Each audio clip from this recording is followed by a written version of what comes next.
So one of the next things that you asked me about is the technologies that I use to foster student learning, and Oliver here is a rescue pig who's going to help me with this. So Oliver, what are some of the ways in NCVPS that we use to foster student learning? So Kittle is one of them. Ollie?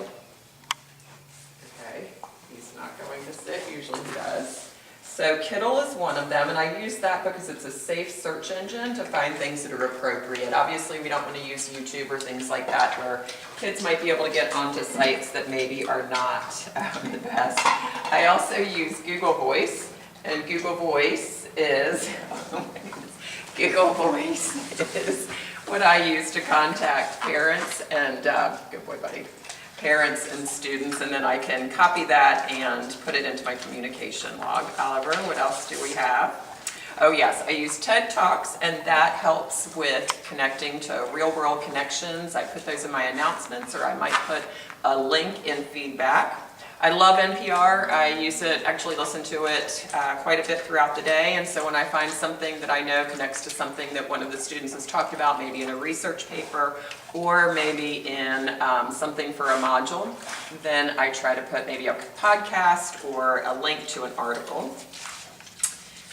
And Oliver, we use Vokies, don't we? So you might be able to take on a different personality. I'm able to use text to talk, or I'm able to use different voices on there just to add a little bit of interest and variety. So I'll use that when I'm telling the students maybe what an assignment is for the day.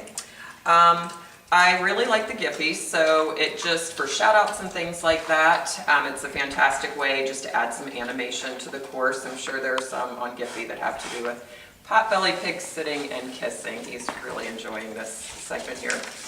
I use Screencast-O-Matic, so I'll show that when I show a little bit of things in my course, but to start the class, I sort of use that. They get to hear my voice, so it's not quite as impersonable. Of course, we want the students to really know who we are. And then, of course, Prezzies. There are some fantastic ones out there, and our team has done a good job finding the ones that really link to some of the modules and some of the work that the kids are doing. And then I think I just have one more, right, Oliver? Up two more. So Animoto's, super easy way just to add some keywords and some cool visuals. And then finally, the last one is the one from the professional development recently.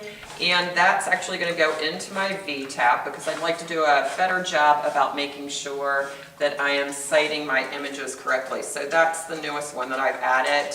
Thanks to NCVPS for that awesome professional development that we received on that. So that is the end of this segment. In just a little bit, you'll get to meet one of our other rescue animals.